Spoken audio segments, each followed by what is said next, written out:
ದಲಿತರ ಜಮೀನನ್ನು ಕಸಿಯಲು ಮುಂದಾದ ಸರ್ಕಾರಿ ಅಧಿಕಾರಿಗಳು.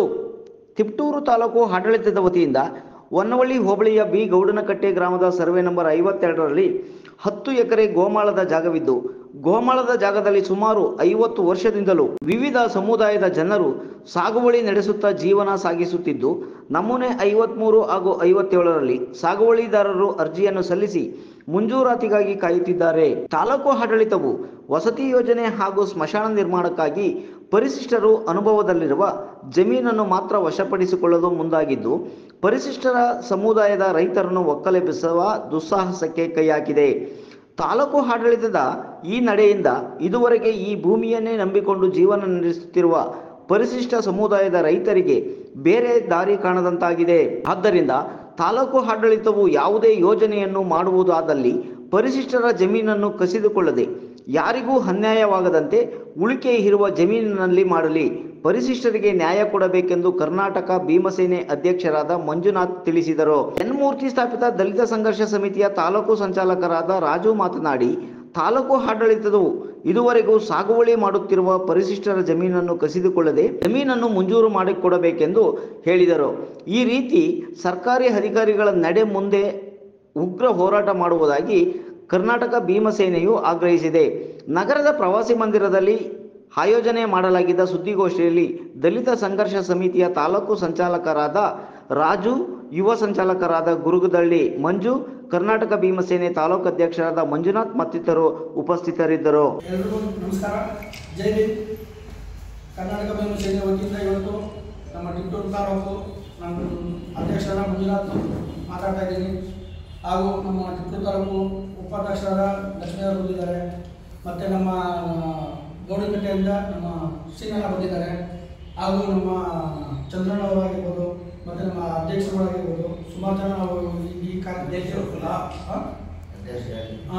ಸೇರಿದ್ವಿ. ಈ ಕಾರ್ಯಕ್ರಮಕ್ಕೆ ಸೇರುವ ಉದ್ದೇಶ ಏನು ಅಂದರೆ, ಇವತ್ತಿನ ತಿಪಟೂರು ಟೌನಲ್ಲಿ IB ಸರ್ಕಾರ ಸೇರುವಂಥ ಉದ್ದೇಶ ಏನಪ್ಪ ಅಂದರೆ, ನಮ್ಮ ದಲಿತರ ಮೇಲೆ ನಡೆಯುವಂಥ ದೌರ್ಜನ್ಯ ಹಾಗೂ ಖಂಡನೆಯ ಒಂದು ಪ್ರೆಸ್ ಮೀಟ್ ಅಂತ ಇಟ್ಕೊಂಡಿದ್ದೀವಿ. ಸರ್ವೆ ನಂಬರ್ 52ರಲ್ಲಿ ಆಗಿರುವಂಥ ಒಂದು ಘಟನೆ ಇವತ್ತು ಬಿ ಗೌಡನಕಟ್ಟೆ ಏನಾಗಿದೆ ಅಂದರೆ, 50 ವರ್ಷದಿಂದ ಜಮೀನನ್ನ ಉಳ್ಕೊಂಡ್ಬಂದಿದ್ದಾರೆ. 50 ವರ್ಷಗಳ ಕಾಲದಿಂದ ಅವರು ಕಾಪಾಡ್ಕೊಂಡು ಬಂದಿರುವಂಥ ಜಮೀನನ್ನ ಇವತ್ತಿನ ಏನಾಗಿದೆ ಅಂದರೆ, ಸೈಟ್ ಮಾಡಬೇಕು ಅಂತ ತಹಸೀಲ್ದಾರರಾಗಲಿ RIಗಳಾಗಿ ಬಂದು ನಮ್ಮ ದಲಿತರ ಮೇಲೆ ದೌರ್ಜನ್ಯ ಮಾಡ್ತಾ ಇದ್ದಾರೆ.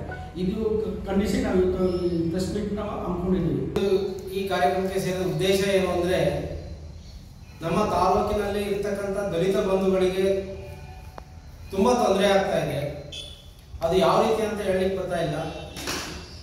ಈಗ ಒಂದು ಚಿಕ್ಕ ಉದಾಹರಣೆ ಅಂತಂದರೆ, ಮರಸಿದ್ದೈಪಾಳ್ಯ ಬಿ ಗೌಡನಕಟ್ಟೆ ಗ್ರಾಮದಲ್ಲಿ ನಡೆತಕ್ಕಂಥ ಒಂದು ಉದಾಹರಣೆ ಏನು ಅಂತಂದರೆ, ಲಕ್ಷ್ಮಯ್ಯ ಸಣ್ಣ ದೊಡ್ಡಯ್ಯ ಅಂತಕ್ಕಂಥ ವ್ಯಕ್ತಿಗೆ ಸುಮಾರು 1 ಎಕರೆ 20 ಗುಂಟೆ ಜಮೀನಿದೆ. ಈ ಜಮೀನನ್ನು ಅವರು 50 ವರ್ಷಗಳಿಂದ ಉಳುಮೆ ಮಾಡ್ಕೊಂಡು ಬಂದಿದ್ದಾರೆ. ಆದರೆ ಸರ್ಕಾರದವರು ಈ ಸಂಬಂಧಪಟ್ಟ ಈ ತಿಪಟೂರು ತಾಲೂಕಿಗೆ ಸಂಬಂಧಪಟ್ಟ ತಹಸೀಲ್ದಾರ್ ಇರ್ಬೋದು, VA ಇರ್ಬೋದು, PDO ಇರ್ಬೋದು, ಮತ್ತು RI ಇರ್ಬೋದು, ಇವರು ಈ ಜಮೀನನ್ನು ಅಕ್ವೈರ್ ಮಾಡಲಿಕ್ಕೆ ಪ್ರಯತ್ನ ಪಡ್ತಾ ಇದ್ದಾರೆ. ಆದರೆ ದಲಿತರಾದ ಅವರಿಗೆ ಯಾವುದೇ ರೀತಿಯಾದ ಜಮೀನಿಲ್ಲ. ಈ ಜಮೀನನ್ನು ಅವ್ರಿಗೆ ಕಬಳಿಸಿ ಪ್ರಯತ್ನ ಮಾಡ್ತಾ ಇರೋದು ತುಂಬ ಖಂಡನೀಯ. ಆದರೆ ಅವರಿಗೆ ಆ ಜಮೀನನ್ನು ಬಿಟ್ಟುಕೊಡಬೇಕು. ಯಾವುದೇ ರೀತಿಯಾದ ತೊಂದರೆಯನ್ನು ಕೊಡದಲೆ ಅವ್ರ ಹೆಸರಿಗೆ ಜಮೀನನ್ನು ಮಂಜೂರು ಮಾಡಿಕೊಡ್ಬೇಕು.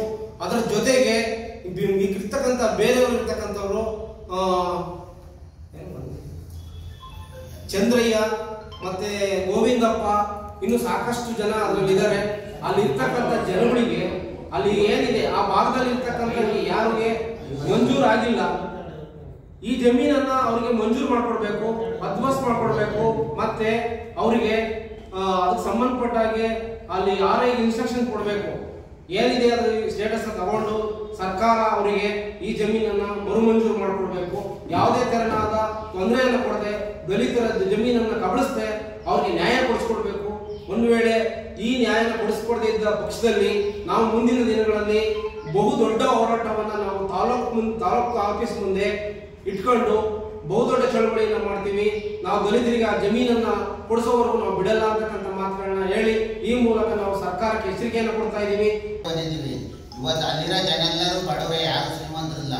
ಆ ಜಮೀನಿಗೆ ನಾವು ಇದೇ ಜಾಗದಲ್ಲಿ ಬಂದು ನಾವು ಸೈಟ್ ಮಾಡಬೇಕು, ಮಶಾನ ಮಾಡಬೇಕು ಅಂತ ಹೇಳಿ ದೌರ್ಜನ್ಯ ಮಾಡಿ ತಹಸೀಲ್ದಾರರು PDO ಎಲ್ಲರೂ ಬಂದು JCB ತಗೊಂಬರ್ತೀವಿ ಅಂತ ಹೇಳಿ ಬೆದರಿಕೆ ಹಾಕ್ತಿದ್ದಾರೆ. ನಾವು ಆ ಜಮೀನು ಬಿಟ್ಟು ಜಮೀನಿಲ್ಲ. ನಾವು MLA ಕೇಳಿದ್ರೆ ತಹಸೀಲ್ದಾರ್ ತಗೊಂಡಿದ್ದಾರೆ, ತಹಸೀಲ್ದಾರ್ ಕೇಳಿದ್ರೆ MLA ತಗೊಂಡಿರ್ತಾರೆ. ಆಮೇಲೆ ನಿಮ್ಮ ಜಮೀನೇ ಕಿತ್ಕೊಂಡು ನಾವು ಬಡವ್ರಿಗೆ ಕೊಡ್ತೀವಿ ಅಂತಾರೆ. ನಾವು ಬಡವ್ರ ಜಮೀನೇ ಕಿತ್ಕೊಂಡು ಯಾಕೆ ಕೊಡ್ತೀವಿ ಸರ್? ಬೇರೆ ಬೇರೆ ಜನಗಳೆಲ್ಲ ತನಗೆ ಒಂದು ಎಕರೆ ಇರಲಿ, ಒಂದು ಗುಂಟು ಇರಲಿ ಮಂಜೂರು ಮಾಡಿರ್ತೀರ. ನಮ್ಮರವು ಹೋಗಿ ನಾವು ಕೇಳಲ್ಲ ಏನಿಲ್ಲ ಅಂತ ಯಾಕೆ ಮಂಜೂರು ಕೊಡ್ರಿದ್ರು ಕೊಡಲ್ವಲ್ಲ? ಅವ್ರಿಗೆ ಹೆಂಗೆ ಆಗ್ತದೆ, ನಮ್ಮ ಯಾಕಾಗಲ್ಲ ಅಂತ ನಾವು ಕೇಳಕ್ಕೆ ಹೋದ್ರೆ ಹೋಗಯ್ಯ ಸುಮ್ಮನೆ ಬಾಯಿ ಮುಚ್ಕೊಂಡು ನಿನಗೆ ಕೊಟ್ಟು ಬಂದು ನೀವು ಮಾಡಿಸ್ಬೇಕಾಯ್ತು ಅವಾಗ ಅಂತ ತಹಸೀಲ್ದಾರರು ಬೆದರಿಕೆ ಹಾಕ್ತಾರೆ. ನಾವು ಕಾಂಗ್ರೆಸ್ ಸರ್ಕಾರ ಐತೆ, ನಮಗೆ ಭಯ. ನಾವು ಕಾಂಗ್ರೆಸ್ ಸರ್ಕಾರದಲ್ಲಿ ನಾವು ಅವ್ರ ಮಕ್ಕಳಾಗಿದ್ದೀವಿ, ಅವ್ರಿಗೆ ನಾವು ಓಟ್ ಹಾಕಿ ಸಾಕು ಅಂತ ಹೇಳಿ ನಾವು ಎತ್ತಿ ಕೈ ಹಾಕಿ ಕಾಂಗ್ರೆಸ್ನಲ್ಲಿ ಓಟ್ ಹಾಕಿ ಎಲ್ಲ ಮಾಡಿದ್ರು ಕೂಡ ಕಾಂಗ್ರೆಸ್ನಲ್ಲಿ ತಗೋದ್ರೆ ಏನಂತಾರೆ, ನಿಮಗೆ ಮರ್ಯಾದಿಲ್ಲ, ಅದಕ್ಕೆ ಬಂದಿದ್ದೀರಿ, ಹೋಗಲ್ಲ, ಬೇರೆ ಕೆಲಸ ಮಾಡಿರಿ ಅಂತ ಹೇಳ್ತಾರೆ ಅವರು.